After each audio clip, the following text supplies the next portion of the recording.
Señor Conde, Matías, Hola, muy a ver cómo buenas. vamos. Genial. ¿Cómo estás? ¿Qué tal? ¿Todo bien? ¿Todo bien? ¿Qué tal tú? Bien, bien, acá siguiendo los últimos días de este congreso, la verdad, muy alto el nivel, me dejan la vara muy, muy alta los ponentes, tanto desde el lado de las empresas como del lado de los analistas, muy buenas ideas, ¿no? Bueno, sabes que contigo siempre vamos sobre valor seguro, con lo cual, como ya te conocemos y ya sabemos el nivel que das, estamos encantados de tenerte siempre, ya sabes. Bueno, para quien no conozca a Matías, Matías es uno de los culpables de que la Superliga Argentina tenga unos informes espectaculares en los clubes, por ejemplo. Y también, por otro lado, es redactor de uno de los principales blogs, a quien no lo conozca, les recomiendo que empiece a seguir desde ya, que es Analytica Sports, de que todos somos consumidores y que semanalmente estamos deseando que vayan llegando las newsletters del blog. Matías, como siempre, como eres de la familia, agradecerte un montón que estés siempre que te llamamos, que estés de profe de nuestros alumnos de los másters, que estés trabajando con nosotros en la generación de los de nuevos programas y que cuando te necesitamos para un evento ya estuviste en el Wanda Metropolitano con nosotros el 23 de enero en presencial. Un placer y un orgullo que estés este ratito también. Así que esta es tu familia, esta es tu sala para lo que necesites, ya sabes. Sí, creo que es importante en este momento tener la oportunidad de juntarnos, ¿no? Creo que esta clase de eventos lo que hacen es formar comunidad, ¿no? Comunidad de analistas, comunidad de trabajadores de la industria del deporte, y en este momento tan particular poder seguir vinculándonos, de eso vamos a hablar un poco más tarde, creo que es clave. Pues genial. Cuando quieras puedes compartirnos la pantalla y arrancamos. Bien, ¿se ve bien? Genial, Sí, sí, se perfecto. ve bien. Perfecto. Bueno, vamos a Todo, hablar un poco de lo que son los análisis de redes aplicados a distintos ángulos de la industria del fútbol.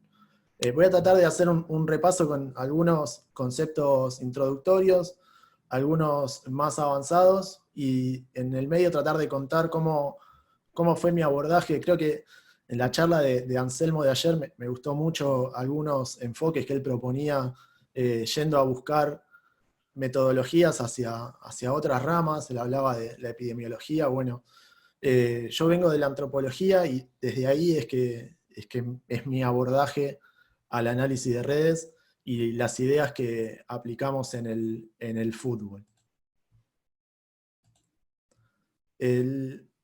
Para dar un puntapié inicial, me gusta traer esta frase de Lobanovsky. Lobanovsky, el que no lo conoce, fue director técnico del Dinamo de Kiev mucho tiempo. Es, por ejemplo, el entrenador que formó a Shevchenko, ¿no? Shevchenko le tenía una gran adoración, al punto que cuando ganó la Champions, lo primero que hizo fue llevarle la camiseta a la tumba de Lobanovsky.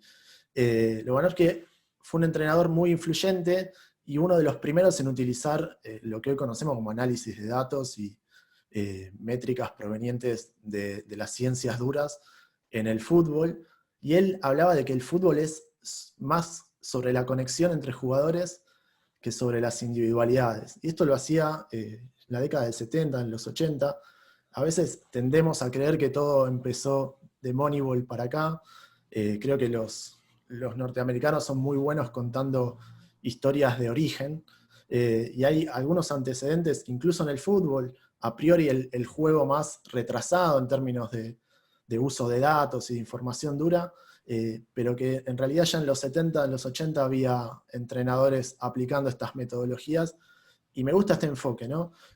Más hablar de las conexiones, de las relaciones al interior del equipo, que de las capacidades individuales, sobre todo en un juego donde siempre escuchamos que nadie lo gana solo. Los argentinos lo sabemos muy bien porque Messi solo en la selección no ha conseguido un funcionamiento como sí lo hizo en el Barcelona. Pero al fútbol a lo largo de los años le ha faltado enfoques que se focalizaran, valga la redundancia, en las conexiones. Y el análisis de redes viene un poco a cubrir ese tema. ¿Qué es el análisis de redes? La ciencia de las redes. Bueno, hoy en este caso hablamos de plataformas, hablamos de métricas, más tarde vamos a hablar de el rol del analista. Puntualmente yo lo que les vengo a contar es una metodología, ¿sí? El análisis de redes justamente lo que hace es enfocarse en las relaciones entre los diferentes actores, pueden ser empresas, pueden ser personas, pueden ser objetos, lo que fuera, y no tanto en las características atributivas de cada uno de ellos como el análisis estadístico clásico. La ciencia de las redes es esencialmente interdisciplinaria, con lo cual, teniendo en cuenta el perfil de los alumnos del máster y el perfil de los analistas de la industria, que venimos de diferentes lados, es particularmente útil porque todos podemos abordarla de una manera diferente. En términos duros se basa en lo que es la teoría de grafos. Lo que ven a la derecha son el famoso problema de los puentes de Euler, que básicamente era tratar de ver de qué manera atravesar todos los puentes sin repetir ninguno de los caminos. Eso se analiza a través de grafos, y es una de las bases de la ciencia de las redes, pero no es el único abordaje. Seguramente después, más tarde cuando hable Jesús, él viene de las ciencias duras, y su abordaje a las redes seguramente vino por el lado de la matemática. Mi abordaje, en cambio, vino del lado de las ciencias sociales. ¿Sí? Mi primer conexión con el análisis de redes vino de la antropología. Me presentaron cómo era el intercambio ritual en los indios de las Islas Trovián, que es lo que explica Malinowski. El intercambio se llama Kula, y para analizar cómo era este ritual de intercambio de dones, nos presentaban las métricas provenientes de redes. De alguna manera, a mí me pareció que esto tenía que ver con los jugadores de fútbol en un campo de juego. No sé muy bien cómo llegué a eso, pero sí creo que el fútbol funciona como un lenguaje. Muchas veces cuando no entendemos algo, nos lo explican con una metáfora de fútbol. Bueno, mi manera de entender este análisis, que a priori me era complejo, vino traduciéndolo a términos futbolísticos. Entonces, vamos con un ejemplo bien básico. Los datos convencionales, los datos estadísticos clásicos que estamos acostumbrados a ver, tienen una matriz rectangular. Y los datos reticulares, los datos que usamos para vínculos, una matriz cuadrada. Ahí abajo lo que tienen es un ejemplo en el Live Monitor de Opta, que por un lado tenemos los pases de la selección argentina en un partido de la última Copa América, la cantidad de pases totales, los buenos, la precisión de los pases, etcétera, etcétera. Bueno, estos serían los datos clásicos de estadística que estamos acostumbrados a ver. ¿Cómo los convierto en datos reticulares? Bueno, voy a concentrarme en las conexiones. Por ejemplo, que Franco Armani le entregó 9 pases a Nicolás Otamendi. Y podría armar una matriz cuadrada por cada una de estas estadísticas, ¿sí? Pases largos, pases en el último tercio, etc. Entonces fíjense como algo que es bastante abstracto ya, para alargar, el fútbol nos da un ejemplo bien claro de cómo se puede utilizar. ¿Hasta acá estamos bien?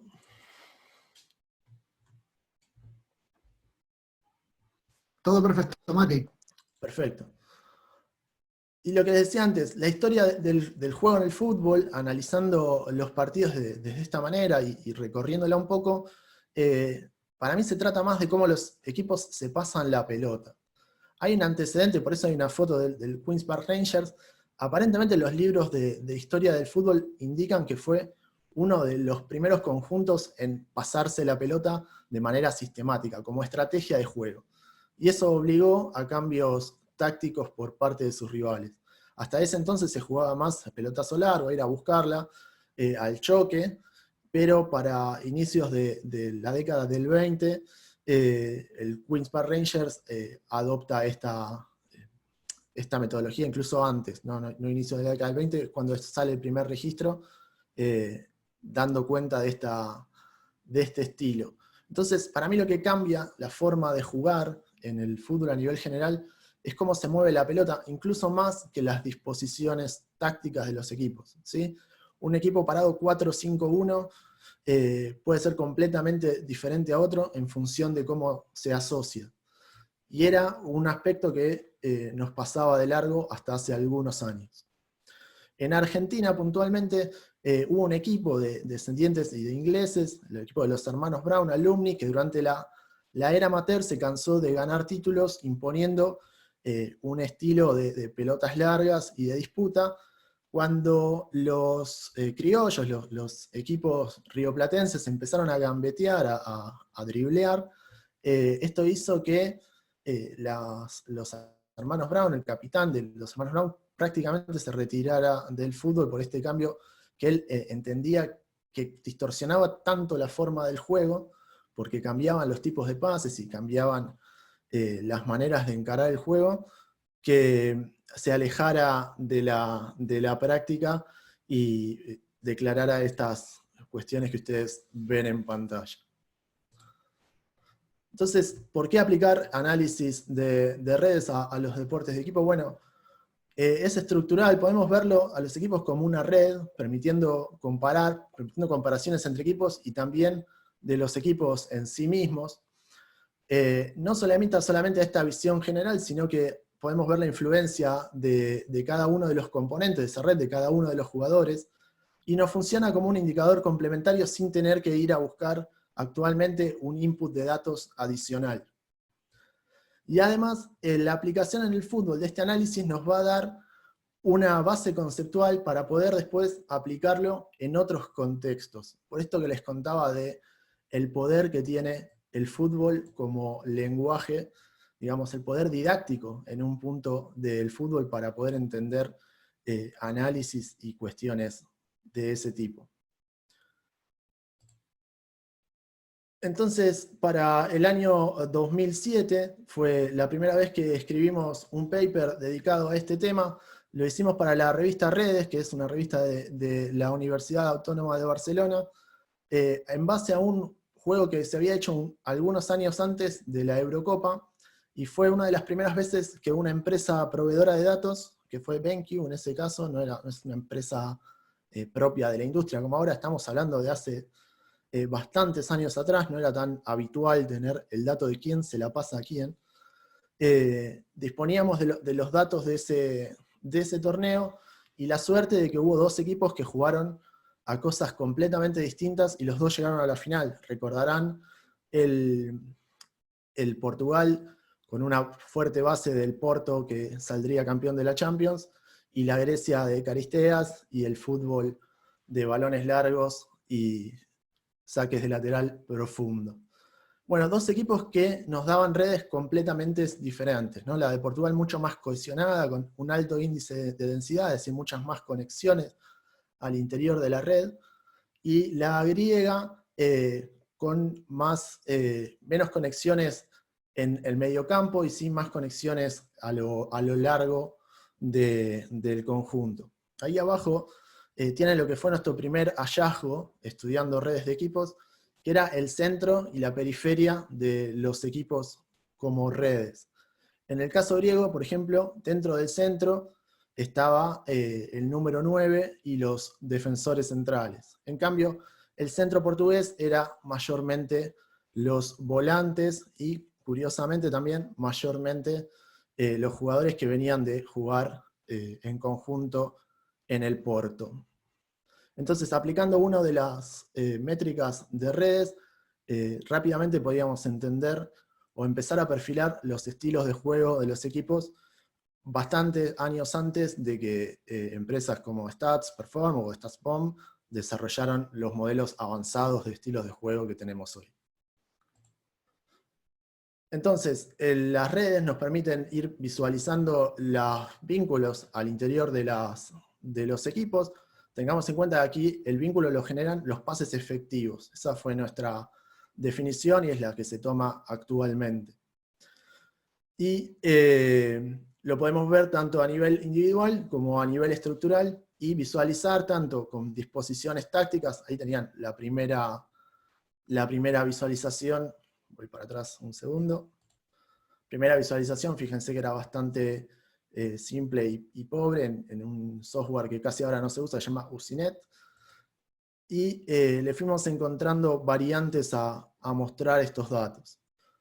Entonces, la red, les decía, un conjunto de elementos que son los nodos. En este caso, los nodos son los jugadores, también pueden ser las zonas del campo, de donde el balón pasa de un lado a otro, y los pases efectivos, para nuestra definición, van a formar los lazos o vínculos.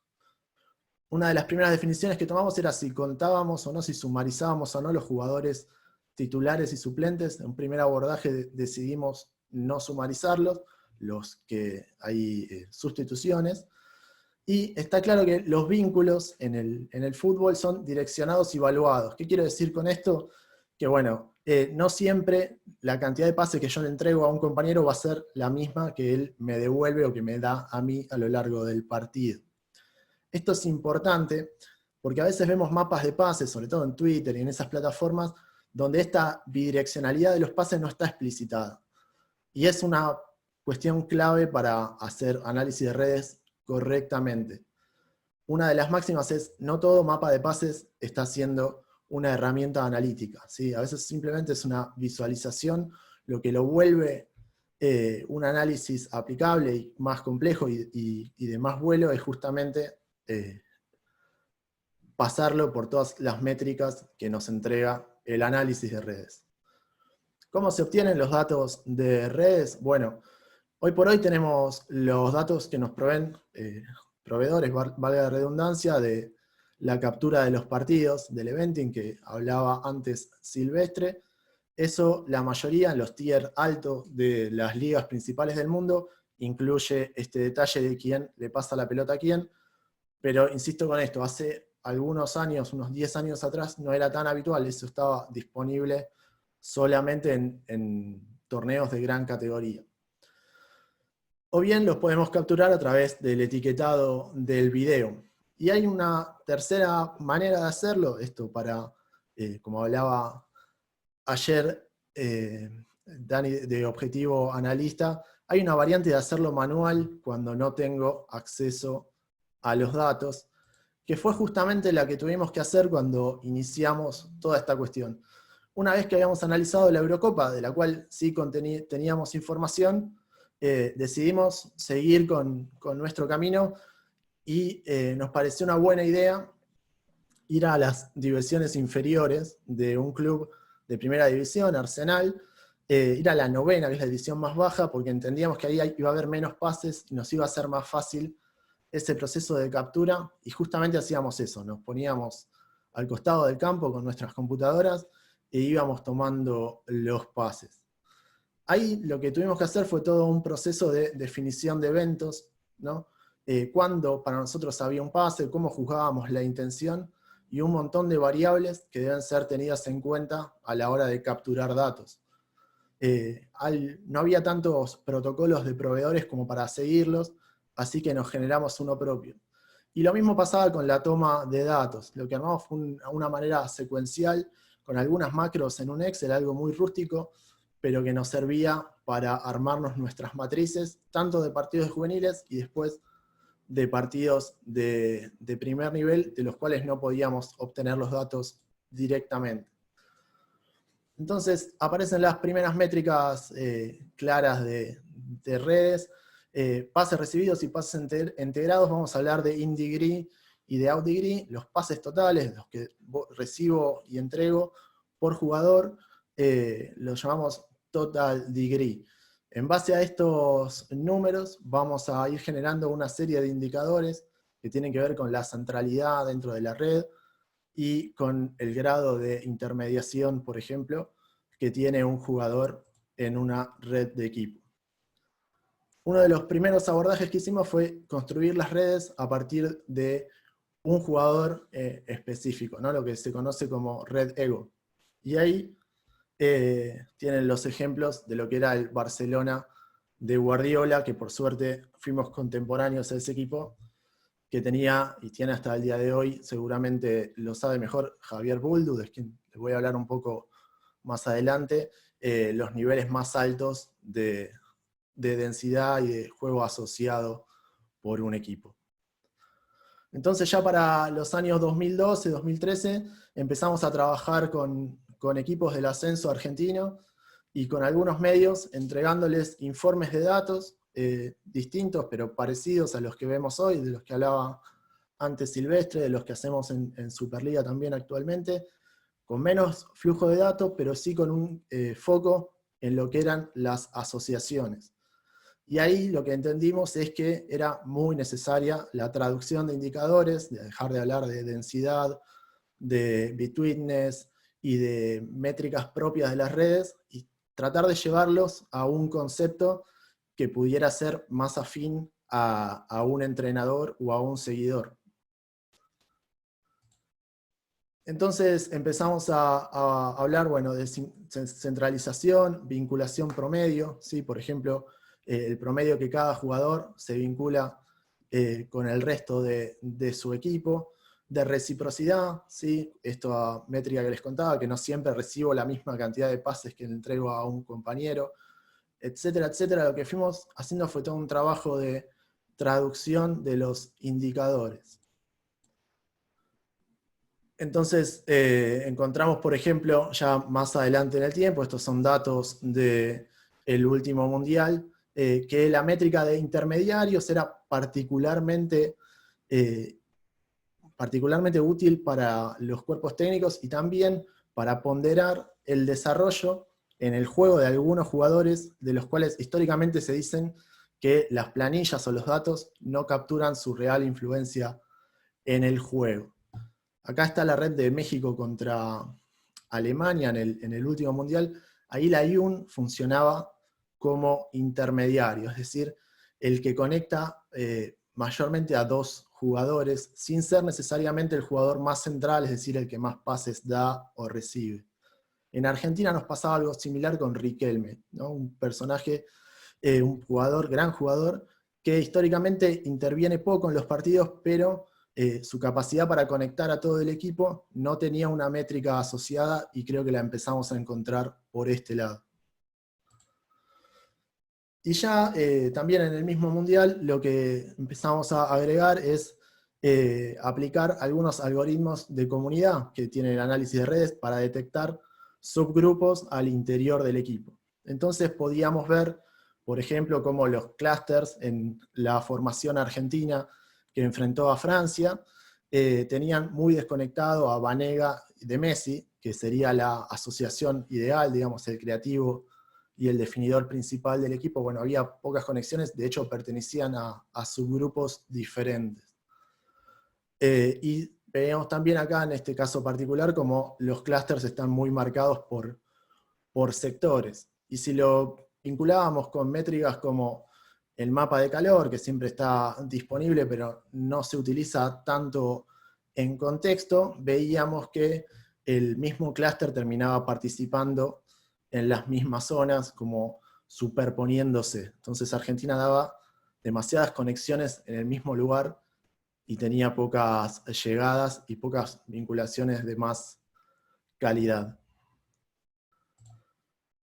Finalmente, hace un año atrás, empezamos a desarrollar estos modelos para incluir en los informes de Superliga. También con esta lógica de tratar de trabajar con los entrenadores para encontrar la mejor traducción posible de los indicadores. Lo hicimos tanto a nivel indicadores de equipo, como a nivel indicadores individuales, y esta cuestión de los diferentes subgrupos que hay al interior de los equipos. ¿Sí? Acá teníamos la limitación de que los informes salen en PDF, digamos, son estáticos. Pero nos parecía una buena manera de ir abordando la temática para que le llegue a la totalidad de los entrenadores. Acá tienen un ejemplo de lo que era River en el pasado torneo. Este análisis lo fuimos preparando también con la posibilidad de ir armando redes de manera más simple y automática, e ir incorporándolos a nuestro servicio de reporting, y era una de las cuestiones que íbamos a alargar de manera sistemática a partir de la reanudación de la Copa de la Superliga, pero lamentablemente, como todos sabemos, el fútbol se paró.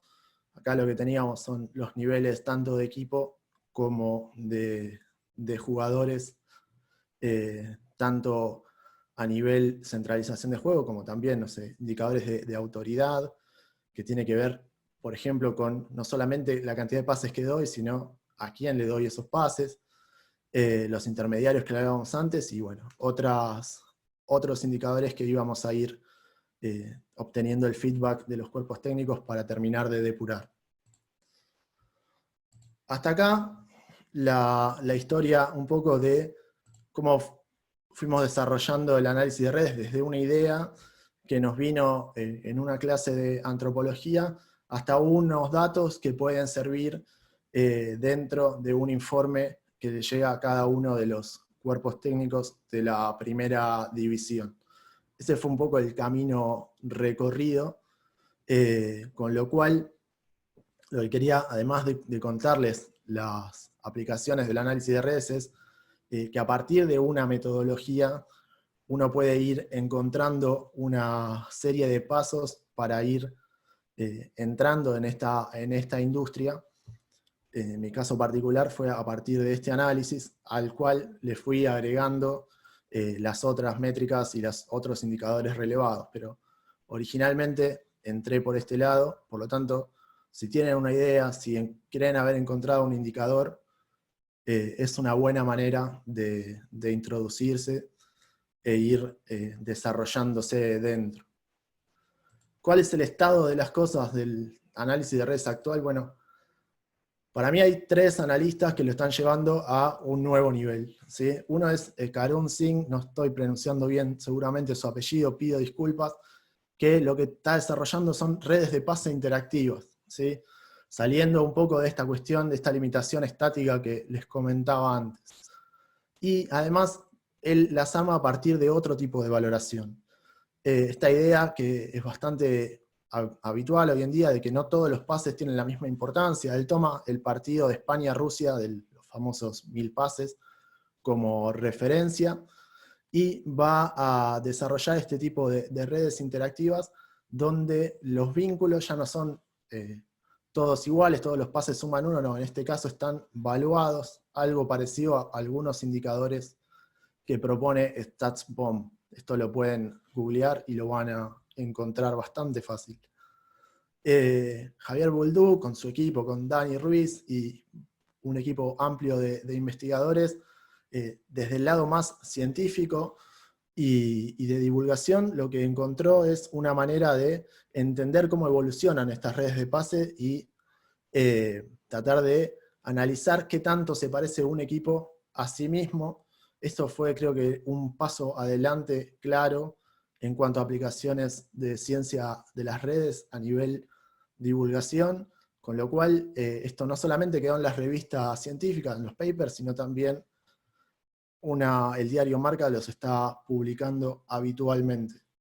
Y a Jesús, que lo vamos a escuchar atentamente dentro de un rato, que nos entregó el paquete de R para producir los grafos de manera más simple. Esto, créanme que era una gran complejidad armarlo en las herramientas nativas para análisis de redes. Lo que armó Jesús ha simplificado la tarea de los analistas y está disponible, es el Socket Graph R. ¿Qué pasa? El análisis de redes se está abriendo y se está aplicando también en otros deportes. En el hockey hierba, por ejemplo, en las Leonas en Argentina están 2 analistas, los hermanos Martins, que están empezando a entregar estos análisis al cuerpo técnico a partir de lo que hacen las Leonas, que es el equipo argentino varias veces campeón del mundo en el campo. En la NBA las redes de pase de asistencia son algo bastante común por estos días. En el handball lo tenemos a Anselmo analizando también por fases las redes. Fíjense cómo le encuentra una vuelta de tuerca. Boldú está aplicándolo también en el bádminton. Y eso no se acaba dentro del campo. Déjenme mencionar, creo que Olivier, que debe estar conectado, también tenía algunas ideas para hacerlo dentro del rugby, donde los vínculos ya no eran los pases, sino los apoyos en cada una de las fases que se generan en este juego. Entonces es cuestión de ir encontrándole la manera de aplicarlo correctamente, que no va a ser la misma que en el fútbol, pero va a tener algunas características similares. ¿Y cómo estamos fuera del campo? Todo esto que les conté, los vínculos y las métricas que se pueden aplicar para entender quién ocupa un rol central, quiénes son los grupos periféricos, quiénes intermedian, bueno, todas estas facetas del análisis, Jan Muhlenberg, que es un holandés, las aplica al mercado de transferencias. ¿Qué hizo Jan? Se armó un gran scrapeo de transfer market y generó una gran base de vinculaciones de pases a partir de las transferencias de los jugadores, que se puede abordar por liga, por club y también por agente, ¿sí? De esta manera podemos ver quién es realmente la agencia central a nivel global en la compra y venta de los jugadores. Y fíjense que él también aplica diferentes métricas de redes como el Bitwitness, el PageRank y el Degree. Y esto está disponible en unos desarrollos en R que armó Jan y las va publicando por partes. Para gestionar proyectos, ¿sí? ¿A dónde voy con esto? Bueno, los clubes, generalmente las secretarías técnicas, manejan varios proyectos en paralelo. Entonces, rara vez hay un análisis que trabaje las vinculaciones de un proyecto con otro. Una metodología que yo vengo desarrollando, en principio para retailers y bancos, porque era mi trabajo hasta hace algunos años, pero que es perfectamente aplicable a cualquier tipo de institución, es básicamente la de trabajar con una matriz de evaluación de vinculación. Esto tiene dos fases, una subjetiva donde a cada uno de los involucrados se le pregunta a la manera de una encuesta qué tan vinculado, de 1 a 10, de 1 a 7, dependiendo la escala que se usa en el país, está un proyecto con otro. Y además se obtienen datos duros de las vinculaciones, ¿sí? Por ejemplo, cuánta gente comparte en cada proyecto, qué proveedores comparten, etcétera, etcétera. En base a eso lo que se arma es una matriz cuadrada, un cuadro de doble entrada con todos los proyectos, y se mapea en una red. A partir de ese mapeo se establece cuáles son los que tienen mayor vinculación y también cómo se arman los subgrupos al interior de la misma. Además, las instituciones suelen tener prioridades en los distintos proyectos, con lo cual la métrica de red se combina con la métrica de importancia, de prioridad, y lo que tenemos es una matriz que nos ordena los proyectos, ¿sí? Por su nivel de centralidad y por su nivel de importancia. Esto es bastante útil para organizar al interior de una institución y es bastante simple de llevar a cabo. Además, esto lo podemos ver a nivel proyectos o a nivel de responsables de proyectos. Con lo cual, por ejemplo, facilita desde algo tan simple como el armado de agenda, ¿sí? Podemos tener reuniones entendiendo cuáles son las personas que están más vinculadas y más importantes que estén, como también a nivel más general para el desarrollo completo. Otra vez, como antes podíamos verlo por equipo y por jugador, bueno, acá lo mismo, podemos verlo por proyecto o por cada uno de los trabajadores que estén asociados a ese proyecto. Otro ejemplo de análisis de redes fuera del campo es el que desarrolló Javier Bundio, que fue mi socio originalmente en lo que era Arts Football. Él en algún momento se abrió, o sea, yo seguí por el camino del análisis del juego y él se volcó más al análisis contextual social, pero utilizando la misma metodología. ¿Qué hizo él en su libro Duelo de Gradas? Bueno, mapeó la totalidad de las hinchadas argentinas, estableciendo si tenían una relación de amistad, de enemistad, o si la relación era neutra. Esto es parte de su tesis de doctorado.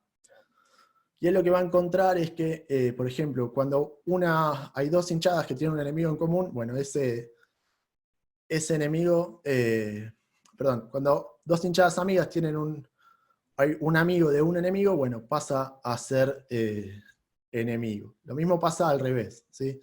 El enemigo de mi enemigo es mi amigo. Lo que le permite esto es tener un panorama general de los vínculos de las hinchadas argentinas que en el fútbol local tienen mucha importancia, y poder predecir de alguna manera dónde podía haber potenciales choques y potenciales encuentros de mayor o menor peligro. ¿Cómo hizo esto? Bueno, estableciendo y analizando cada uno de los comportamientos históricos de los clubes de todo el país, no solamente los de primera división. Fíjense, misma metodología, otro aspecto completamente diferente. Y después hay más aplicaciones. Por ejemplo, lo que es análisis de opinión, ¿sí? El vínculo pasa a ser cuando dos, por ejemplo, socios del club, dos hinchas de un equipo o dos jugadores comparten una opinión. Entonces voy armando las redes a partir de las opiniones en común, y ahí tengo una visión complementaria de lo que serían las encuestas de opinión clásicas. Lo mismo aplicado a lo que sería el liderazgo fuera de la cancha dentro de un equipo, ¿no? ¿A qué jugador le hacen más caso? ¿A quién lo consultan con más recurrencia? Y después ver si dentro del campo de juego ese armado de red se mantiene o es diferente. Esto parece un poco abstracto, pero pensemos la cantidad de veces que escuchamos que hay jugadores que se llevan mal y que dentro del campo no se pasan la pelota. Bueno, una manera de no tener dudas con esto es ir midiendo en paralelo una manera subjetiva, un relevamiento asociado al área psicológica, tomando esa parte interdisciplinaria. Recordemos lo que decía Monchi en el Congreso en el Wanda, de que no solamente toman datos de juego a la hora de fichar a un jugador, sino que se tiene en cuenta toda su situación contextual. Bueno, relevemos cómo funciona fuera de la cancha el grupo, tratemos de llevarlo a una cuantificación y después veamos cuánto se refleja eso dentro del campo. Las redes están ahí para ayudarnos, y van a estar ahí para ayudarnos siempre que encontremos lo que Gregory Bateson, que es otro antropólogo, llamaba la pauta que conecta. La idea es que esta metodología, cuando uno se mete, lo que nos cambia es la manera de pensar. Nos agrega esta cuestión de pensar a través de las relaciones y no tanto a través de los atributos, con lo cual en una situación como la que estamos ahora me parece que aporta otra mirada que puede funcionar muy bien de manera complementaria. Para ir terminando, ¿qué herramientas se utiliza para hacer análisis de redes? Bueno, retomo esta idea de Anselmo. Ayer hablaba del SPSS y quizás de otros software que no tienen tanta buena prensa hoy porque se han desarrollado mucho los lenguajes de programación para análisis de datos, pero hay software específico de redes. Uno es el ORA, llamado ORA Casos. Les conté de Lucinet, y el que más se usa en la industria es el Gephi. Si están acostumbrados a analizar desde las interfaces, bueno, ahí tienen las principales variantes. También para lo que es visualización, hay dos herramientas online. Una es Flourish, que tiene para hacer redes, y también Graph Commons. Quedó mal la etiqueta, pero las dos nos van a permitir armar las redes. Y dentro de lo que es R, hablamos ya del Socket Graph, también está el iGraph, paquetes específicos para este tipo de análisis, y en Python aparecen NetworkX, entre otros, para realizarlo. Y la última, si se quedaron con ganas de profundizar más, desde este lado más social, si se quiere, del abordaje de redes, les recomiendo el libro de José Luis Molina y Isidro Maya como compiladores, que tienen los 7 artículos clásicos de análisis de redes sociales para entender de qué se tratan estas métricas. Y recientemente la ONTREF editó este libro que se llama La vida en redes, con distintos ejemplos de aplicaciones en el mundo real, incluido el de fútbol que les contaba recién. Ahí resumimos estos más de 10 años trabajando esta metodología dentro del juego particularmente, y este libro está de descarga gratuita y lo pueden encontrar fácilmente. Otro que también pueden acceder de manera gratuita es la versión online de Network Science de Barabasi, que es algo así como el Messi de las redes. Es un libro de divulgación que está disponible. Hasta acá un poco un repaso rápido de todo el mundo de las redes y su vinculación con el deporte. No se te ha olvidado el libro de Mati, ¿no? De Matías Conte. Bueno, estamos en eso. Como les decía antes, hay muchas métricas que necesita que los rederos del mundo nos pongamos de acuerdo. Entonces estoy Totalmente. relevando cómo lo enfoca cada uno para poder armar un manual que cuente, un manual bien de divulgación, ¿no? Como para llevar esto al usuario normal, al seguidor, al fanático del fútbol, a los entrenadores, para que no quede solamente en la esfera científica o en la esfera de los analistas de datos. Creo que es por ahí, creo que hace falta que cerremos ese punto. Hace poco hubo un hilo muy claro también con algunas definiciones de Jesús, pero también me llegan otras, por ejemplo, está el libro de 3 analistas portugueses que lo enfocan desde otro lado, no contrario, pero no exactamente igual. Bueno, estoy tratando de hacer ese trabajo de unificar y presentar las diferentes visiones que hay del análisis de redes para que se vuelva más popular. Genial, genial. Perdona, Mati, que te interrumpí el cierre. No, era hasta acá. Así que un poco, digo, hay mucho más para analizar. Traté de contar la mayor cantidad de cosas para presentarlos, para que los puedan Sí. seguir. Y la presentación tiene un poco de texto de más también, porque sé que por lo menos yo ayer estaba capturando a lo loco las pantallas y sé que muchos hacemos eso y bueno, eso después lo podemos retomar. Es genial, Mati. Bueno, sabes que desde que nos conocemos y desde que ya son 2 o 3 años y estamos en contacto, sabes que yo tengo cierta debilidad por el tema de las redes. Es una en todos los sitios donde me llaman y tengo que hablar o me piden consejo, digo a la gente que se meta con las redes. Porque llevamos media vida analizando al futbolista de forma individual y el futbolista es un integrante de un sistema complejo y ese sistema complejo influye en sus métricas individuales. Y creo que el futuro de la analítica tiene que ir por ahí. Entender que el fútbol es un sistema de relaciones, que las relaciones suelen venir dadas por el balón, pero incluso por la movilidad de las diferentes líneas. Hay un mundo de investigación enorme. Estamos trabajando juntos en algo que va a ser totalmente revolucionario y, y estoy totalmente convencido de que las cosas van por aquí, que el fútbol es un sistema complejo y joder, escucharte, Mati, cada vez que lo explicas, aunque yo ya había visto la mayor parte de las cosas, me encanta porque es muy didáctico exponer de esta manera un contenido que es relativamente complejo y lo haces genial. Así que muchísimas gracias. Voy a pasar, Mati, a preguntas, si te parece, ¿vale? Dale. Que tenemos unas cuantas, haremos 4 o 5 como siempre, porque no vayamos acumulando mucho retraso de tiempo, pero no queremos cortaros a ninguno porque es súper interesante lo que estáis contando. Y a mí yo aquí me quedo con los... Estaba comentando con los grupos de los estudiantes que tenemos y les estaba comentando lo que estoy comentando ahora de forma abierta y pública, en el que tengo debilidad por las redes porque creo que son el presente futuro. Yo ya les llamo presente futuro desde que te conocí a ti, ya son presente futuro. Antes antes solo eran futuro. Juan López de Armentia te pregunta que en los diagramas de redes, a nivel de equipo, ¿los jugadores los pintáis en su posición media? Sí, bueno, hay bastantes variantes.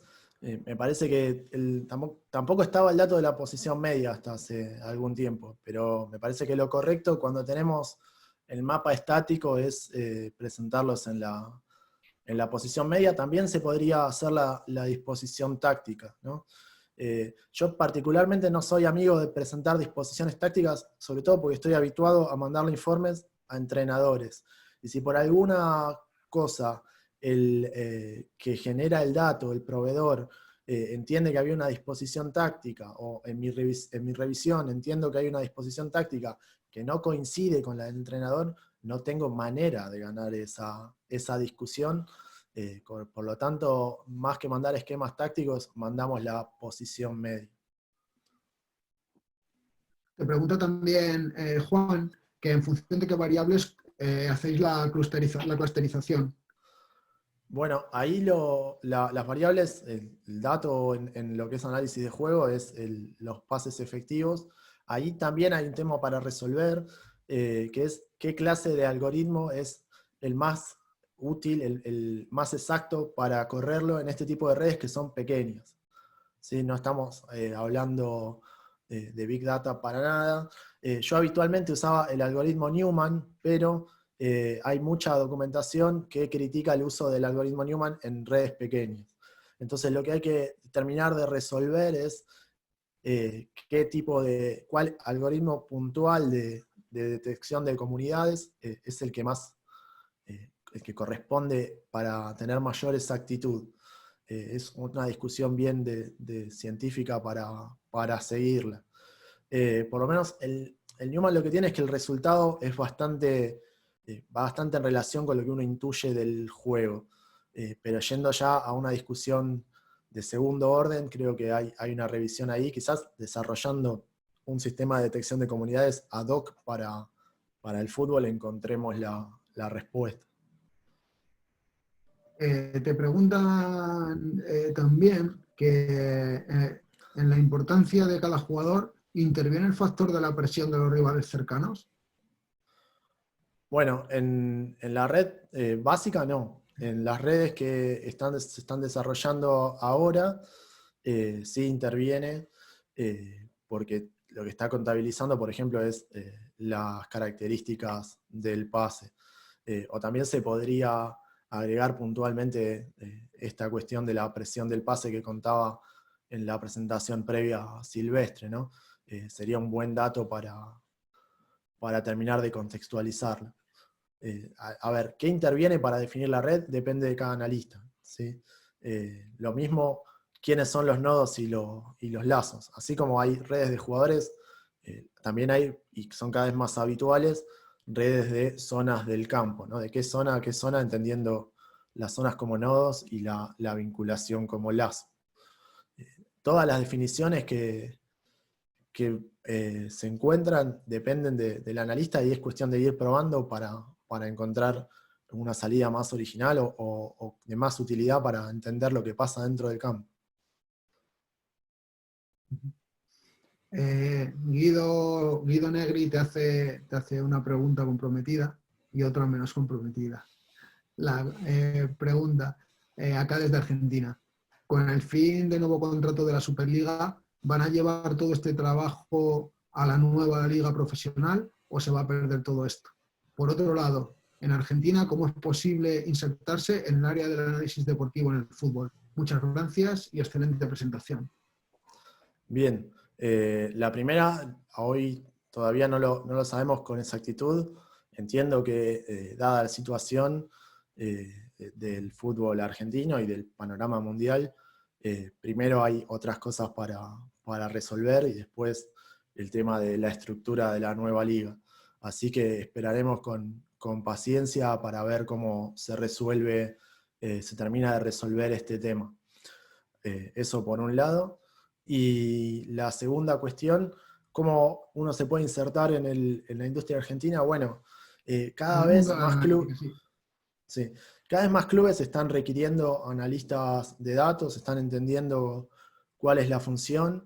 No solamente antes se quedaban solo con el videoanalistas, pero cada vez hay un mayor requerimiento de dateros, con lo cual en el mediano plazo esa va a ser una de las plazas. En la prensa veo también cierta intención de incorporar esta clase de análisis, con lo cual seguramente veamos también periodistas especializados como Miguel de Marca, por ejemplo. Ese perfil lo vamos a ver próximamente. Y bueno, la manera creo que es la misma en todos lados, ¿no? Tratar de ir mostrando, sin mostrar todo, lo que uno puede hacer e ir probando las diferentes oportunidades que hay e ir capacitándose. Esto es clave. Ahora hay máster como el de ustedes y hay cursos de especialización. También la comunidad se abrió mucho, vimos proyectos como Friends of Tracking, que agrupa a parte de la elite, de los analistas de datos, mostrando cosas muy iniciales, pero importantes para desarrollarse. Bueno, yo creo que la clave va por la capacitación e ir haciendo una suerte de portfolio de lo que uno sabe hacer e ir detectando esas oportunidades. Es clave. Te tomo la palabra ahí, Mati, para hacer un inciso. Sabes que tenemos más de 400 estudiantes ya y a lo que más estamos invitando todos, ahora que está Jesús aquí, por ejemplo, es que hagan lo mismo que Jesús. Hay muchos que hacen cosas muy chulas y no las comparten y tenemos verdaderas maravillas de los trabajos de los diferentes módulos y de los trabajos fin de máster de los chicos y les estamos animando a que empiecen a compartir y nosotros evidentemente ayudarles a difundir a la red que tenemos. Tenemos una red bastante grande y cada vez más grande gracias a gente como Jesús o como tú que colaboráis habitualmente con nosotros y esa parte es clave. Bueno, aprovecho ese pequeño inciso a decir que hay que compartir las cosas que se hagan, que la gente las vea, que aunque ya puedes desnudar o menos las tripas de lo que has hecho o llegar al nivel de Jesús, de desnudarlo entero y compartirlo a través de código abierto o directamente pues enseñar lo que has hecho para que sirva de inspiración de idea a los demás. Yo invito a que todo lo que se haga se comparta porque al final se nutre la comunidad y es muy interesante. Jesús, ¿querías hacerle alguna preguntilla a Mati o ya estás preparado para dentro de unos minutos? Yo vengo a hablar de mi libro. Genial, genial. Ariel Hernán te dice que si podrías mostrar porfa nuevamente dónde están las páginas para hacer las redes online.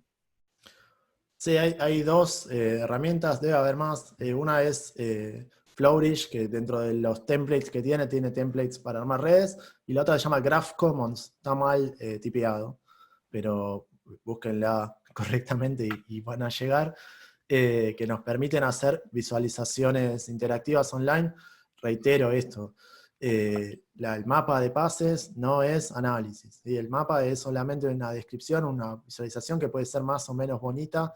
Lo que vuelve interesante a las redes es aplicarle las métricas propias que tiene y entenderlas en el contexto que las quiero desarrollar. Pero bueno, una manera de empezar puede ser a través de estas herramientas. Esta pregunta es muy interesante de Javier Buldú. Bravo, Matías. Genial la presentación. Tengo una pregunta. ¿Cómo de complicado ves poder dar un paso? Perdón, ¿cómo de complicado ves poder dar un peso a los pases para mejorar la red? Bueno, creo que va por ahí el análisis de Karun, ¿no? Como de ponderar los pases sería. Claro. Yo creo que va a haber que hacer los ajustes. A ver, lo que hay que encontrar ahí es una buena definición de cómo los ponderamos. Después el proceso técnico, y él lo sabe mucho mejor que yo, es bastante más simple. Ahí lo que tenemos que ponernos de acuerdo es en con qué criterio ponderamos. ¿Cuál es el criterio? Los pases en función de ataque, vamos por ahí, son realmente tan importantes los pases en función de ataque cuando por ahí un equipo lo que hace es retener la pelota adrede, entonces cuando no está atacando está cumpliendo con su estrategia. Bueno, esas son las vicisitudes de este tipo de análisis y por eso es tan necesario que trabajemos con una pata futbolera, ¿no? Que también podamos traducir sus necesidades sin ponernos ni en un eje de que como analistas tenemos la aposta, como decimos acá, pero tampoco del otro lado de aceptar todo lo que nos dicen, ¿no? Creo que el punto es si encontramos ese equilibrio va a ser mejor para todos. Vamos a tener un mejor lugar los analistas y van a tener mejores herramientas los entrenadores. Te hago tres más porque son muy interesantes, Mati, cortita al pie y en respuesta corta. Se nos puede dormir Jesús. Y luego David y Mario. ¿Has analizado la evolución de la red de un mismo equipo partido a partido y te ha llamado algo la atención de la evolución o del resultado? A ver, el enfoque que le di yo a eso es, digamos, más red a red, y entramos en torneos cortos, sobre todo en mundiales y eso. Sí, claramente cambian las estructuras de las redes en función de los rivales. Creo que en esa línea hay un trabajo que está haciendo Javier Boldú, lo vuelvo a mencionar, que tiene que ver con eso, con cuánto se parecen los equipos a sí mismos a lo largo de temporadas. Incluso también hemos compartido datos de Superliga para que se amplíe esa base y podamos terminar de entender los estilos de juego, tanto de una competencia como de otra. Creo que nos falta mucho para ver más resultados en esa línea. Alberto te pregunta que has dicho que usabas el algoritmo de Newman. ¿Cuál es el algoritmo que se utiliza ahora para las redes pequeñas? A ver, el más básico para usar es el de centro-periferia, que nos va a determinar, bueno, cuáles son los nodos centrales en la red y cuáles los periféricos. Después hay una amplia gama de algoritmos, que lo que contaba recién es uno de los puntos que creo que hay que terminar de definir, sin dejar cerrada la puerta a que haya que desarrollar puntualmente un algoritmo que identifique comunidades en redes de equipo. Genial. Esta pregunta de Nel es curiosa. ¿Se pueden ver las amistades y enemistades entre jugadores a través de este sistema de redes? Bueno, ahí depende cómo instrumente yo el relevamiento del dato, ¿no? Para mí, Claro. creo que sí, digamos. Una vez hice un análisis de este tipo para, ¿se acuerdan la selección de Holanda de los 90, a finales de los 90, que se decía que los jugadores de descendencia negra, de Surinam, no sé, eh, Bogard, Kluivert, digamos, no le pasaban la pelota, había un típico rumor del fútbol a los Overmars, los Bergkamp. Bueno, no, en la práctica no se daba esta cuestión tan claramente, pero sí es una manera de dejar de lado este tipo de polémicas un poco absurdas con datos contundentes. Creo que es importante trabajar interdisciplinariamente para poder establecer algún tipo de red de vínculos fuera del campo, ¿no? Ya más terreno de psicólogos y ese perfil, pero bueno, también esos perfiles trabajan con esta metodología. Genial. Y para terminar, Mati, te hago la última que aglutina un poco las que quedaban. Es de Hernán. ¿Y qué tan avanzado ves el análisis de los datos por parte de los cuerpos técnicos del fútbol argentino? ¿Crees que los usan en sus estrategias o viene rezagado respecto a otras ligas? Yo creo que se ha emparejado mucho. De alguna manera estuvimos 2 años entregándoles informes y asesorando lo que podíamos desde nuestro lugar para su utilización, y las consultas fueron creciendo en el tiempo. Creo que el trabajo de ese lado fue satisfactorio. No, obviamente no estamos al nivel de la Premier League, porque no lo estamos. Seguramente tampoco al nivel de la liga, por cantidad de analistas, cantidad de recursos por equipo, pero sí hay interés, y yo tengo grandes expectativas en el mediano plazo. Curiosamente, los equipos que más feedback teníamos les fue bastante bien.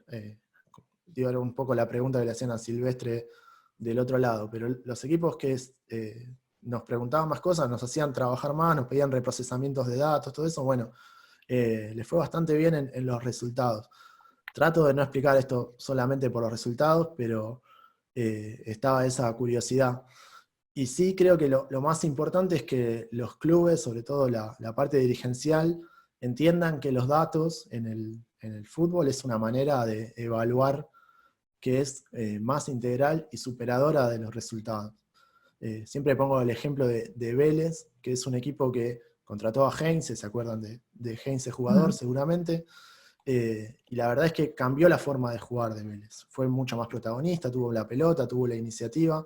Después puede haber salido cuarto, sexto, octavo, pero si la intención era tener un entrenador para que haya un estilo de juego marcado, los datos lo avalan. Si la intención era, bueno, ganar el campeonato, que digo, también está incluida, pero no se mide tan fácilmente.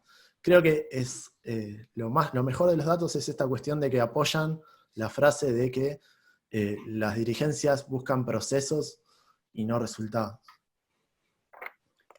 Mati, me sumo a las felicitaciones que estamos recibiendo por el chat. Os agradezco muchísimo a todas las preguntas, da gusto, aunque ya llevamos una hora de retraso.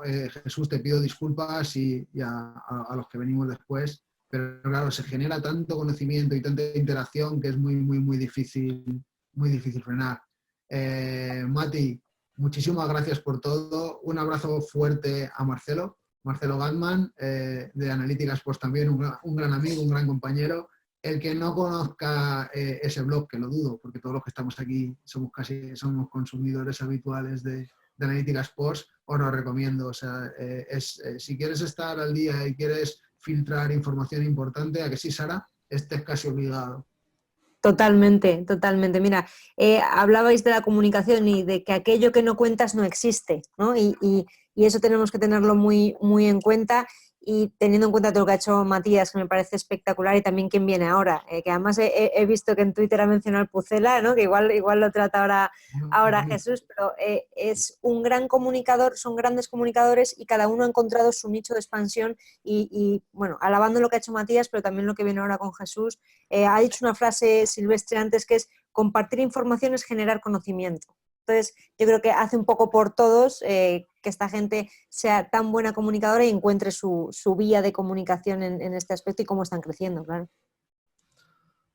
Mati, seguimos hablando, seguimos trabajando en lo nuestro, que tengo mucha ilusión y en lo que estamos preparando. Estamos en contacto, que vaya todo muy bien por allá. Y como te digo, saludos al señor Gatman y un abrazo muy fuerte. Muchísimas gracias tanto a ti como a Marcelo y a Analytics Sports por la oportunidad que siempre nos dais de contar con vosotros y a Superliga Argentina. Así que un abrazo muy fuerte y nos seguimos hablando. Muchas gracias y me quedo conectado para escuchar a Jesús, que en el line-up creo que es uno de los números fuertes. Muchas gracias, un abrazo. Gracias, Mati.